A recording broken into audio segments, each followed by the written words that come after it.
ಜ್ಞಾನುಗತ ಪಠ್ಯೇತ ಸನಿಕಂ ಕಲಿಸಸಿ ಯದೂರಟ್ಟು ಉತ್ತಮ ಪಟಿಮಸ್ತಕ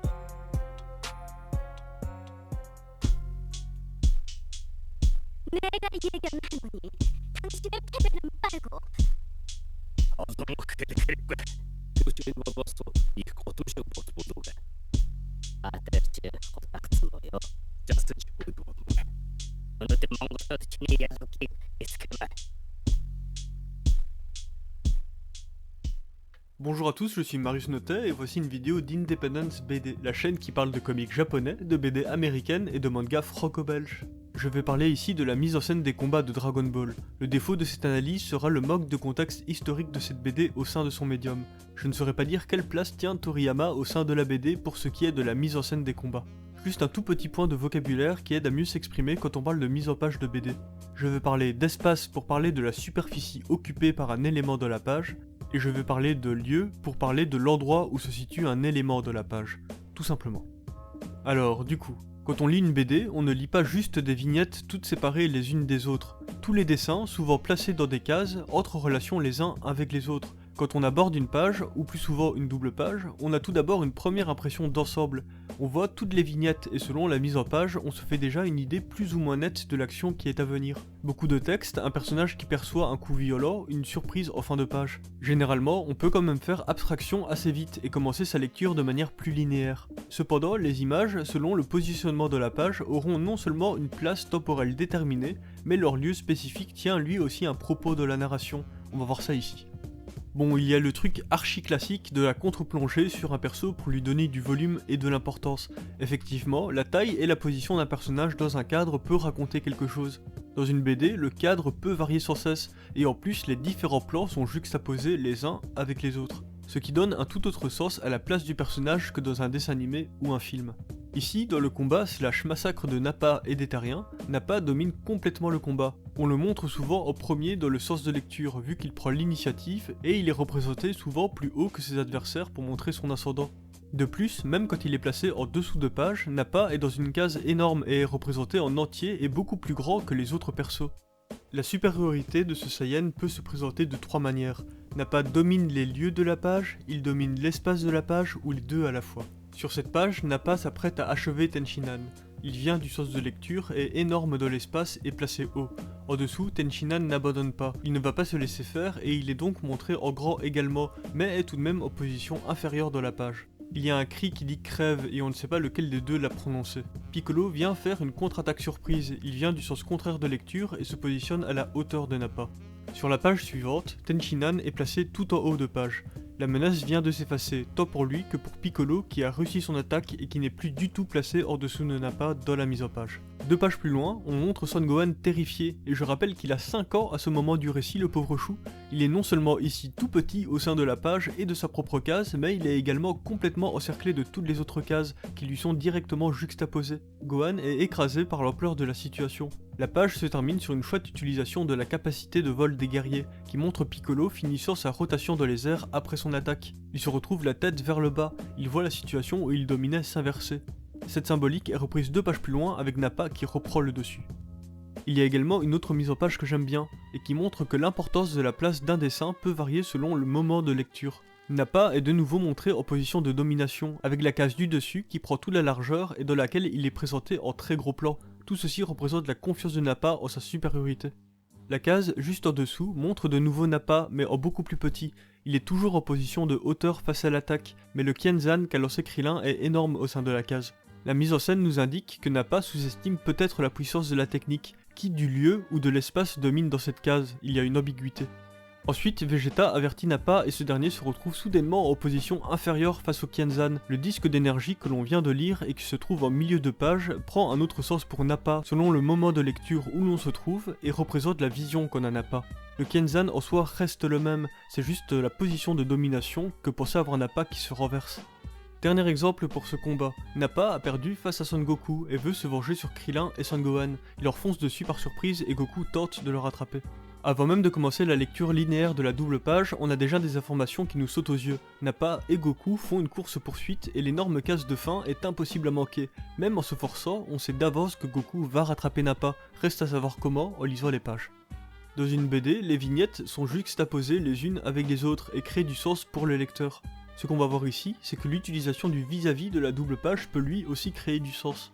Les deux premières cases de chacune des deux pages sont construites en miroir. Les deux cases ont plus ou moins la même superficie et les lignes de vitesse sont les mêmes. Dans la première, on voit Nappa foncer sur ses deux victimes. Sur la seconde, Goku a enclenché son Kaioken pour tenter de le rattraper. Sur les deux vis-à-vis respectifs, le lieu de la page où démarre Goku est le même que celui où se trouve Nappa. Et le lieu où est représenté Goku est celui où se trouvent Krillin et Gohan. Par contre, les deux cases ne représentent pas un même endroit dans le décor où se déplacent les guerriers. Ce qu'on nous montre ici, c'est un espace abstrait virtuel de course. C'est dans l'espace de la case qu'est symbolisé le déplacement et non dans le décor où se déroule le combat. Le vis-à-vis des deux cases miroirs nous indique que Goku va le rattraper, car on nous le montre de plus près que Nappa, et déjà sur le même lieu où se trouvent Krillin et Gohan, qui sont l'enjeu de la scène. Vu que Goku a enclenché son Kaioken, il a déjà virtuellement gagné la course. Les deux cases ne se lisent pas l'une après l'autre, pourtant elles sont clairement liées dans la mise en page, dans le visuel et dans la narration. C'est intéressant d'aller comparer ce genre de scène avec l'adaptation en dessin animé pour aller constater la différence et voir ce que l'on peut perdre en cours de route dans le travail de Toriyama.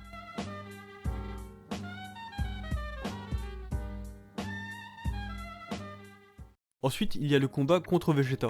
À ce moment du récit, il est vraiment un monstre quasiment invincible, de très loin l'adversaire le plus fort jamais rencontré de la série. Après une tentative ratée de Goku avec son Kaioken, Vegeta concentre son énergie, ce qui déclenche une sorte de tempête dans le décor. Tout l'espace de chaque case devient menaçant, même lorsque Vegeta n'y est pas représenté, il imprègne chaque vignette de sa puissance. Toute la tempête semble ensuite être absorbée et concentrée en Vegeta, qui devient alors littéralement cette menace à laquelle on ne peut plus échapper. De par sa vitesse, il va enchaîner les attaques sans relâche sur Goku. Sur cette page, on peut voir un enchaînement de Vegeta sur 4 cases, sur lesquelles il n'est présent que sur la première et la dernière. Il propulse tout d'abord Goku vers le bas avant de le réattaquer sur le côté. Le corps de Goku sur la case allongée est directement aligné avec Vegeta qui donne son coup de pied, ce qui renforce l'impression que Goku n'a pas le temps de réagir, même sur les deux cases de suspension dont il dispose. Le fait que la quatrième case se prolonge hors du bas de la page renforce lui aussi l'effet d'attaque surprise, surtout juxtaposé à la première case qui est quant à elle dans l'alignement habituel des cases. Vegeta bouge très vite, et les petits traits représentant son super déplacement se retrouvent sur les deux pages en vis-à-vis. Le premier est assez bas de la page, tandis que le second est plutôt haut, ce qui montre sa vitesse de déplacement, surtout par rapport à Goku qui, quant à lui, est maintenu dans le bas de la page pendant cet enchaînement. Vegeta maîtrise Goku en l'empêchant de se mouvoir comme il le voudrait. Même quand Goku essaye de se remettre dans le combat, la page se termine quand même par Vegeta qui le réenchaîne et l'aligne ainsi de nouveau avec ses autres vis-à-vis dans le bas de la page. Commencer et terminer la double page par un coup de Vegeta renforce la boucle de harcèlement dans laquelle est littéralement piégé Goku. Le fait qu'une scène de BD se présente souvent, moment après moment, peut aussi servir à l'auteur pour montrer la vitesse de Vegeta, tout en gardant au sein de chaque case un instant figé et non une représentation de multiples moments. Ici, Vegeta envoie une boule d'énergie sur la case où il fait son attaque. La boule est assez proche de lui et une case après, elle est déjà sur le point de toucher Goku. Ces cases montrent le temps de réaction de Goku qui n'a pas le temps de cerner la vitesse de Vegeta. Cet aspect est aussi renforcé par le vis-à-vis qu'offre la double page, qui montre Goku de la même position avant et après l'attaque de Vegeta. De plus, il ne réagit par une bulle que sur cette seconde case et montre qu'il n'a peut-être même pas eu le temps de voir le mouvement d'attaque de Vegeta. Sinon, l'auteur aurait pu montrer sa bulle d'exclamation sur la case précédente. Ici, c'est comme si la boule d'énergie était soudainement apparue face à lui. Dans cette première phase de combat, les réactions et mouvements de Goku sont de manière générale découpés sur bien plus de cases que pour Vegeta.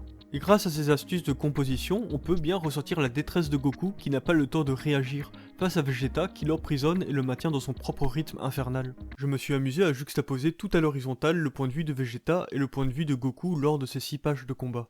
Quand on lit séparément les deux déroulements, on se rend compte que suivre le trajet et l'action de Goku est très lisible. On comprend bien toute l'action qui se déroule, on nous présente le point de vue humain. Le déroulement de Vegeta est quant à lui moins clair et ses vignettes ne se suffisent pas à elles-mêmes. Les ellipses de temps entre les images sont plus grandes, et en tant que lecteur, on sent l'aspect surhumain ressortir chez lui. Comme Goku, on n'arrive pas à suivre ses actions. Goku enclenche donc son triple Kaioken, et pour représenter ce pic de mouvement jamais atteint, les mouvements de Goku sont représentés 2 fois au sein d'une même case, là où Vegeta n'a droit qu'à une seule réaction. Sur cette case où Vegeta lance une boule d'énergie, on a sa propre vision de la scène qui est découpée en 3 cases, alors que si on avait été du point de vue de Goku, 2 cases auraient suffi pour représenter la scène. La réaction de Vegeta est trop lente, et cette lenteur est représentée par le nombre de vignettes nécessaires à Vegeta pour découper sa scène. Sur la case juste après la réception du coup, on montre une ligne de mouvement représentant Vegeta expulsé. Comme pour Goku, lorsqu'il se déplace en triple Kaioken, il se déroule un double événement lors de ce mouvement, sauf qu'ici c'est pour renforcer les impacts que reçoit Vegeta face au Kaioken de Goku. Ce sont deux manières semblables de montrer les conséquences du triple Kaioken, d'abord pour montrer la vitesse que cela donne à Goku, ensuite pour montrer l'impact physique que cela a sur son ennemi. L'issue du combat échappe à Vegeta et on retrouve de nouveau des icônes de spirales autour de lui, comme lorsqu'il venait de concentrer son énergie. La signification de ces spirales semble ici s'inverser. A la base, elles semblaient représenter la puissance qui émane de Vegeta. Ici, elles donnent davantage l'impression d'une rage qui bout et d'une perte de contrôle sur son pouvoir. Les spirales deviennent un prolongement de son tremblement.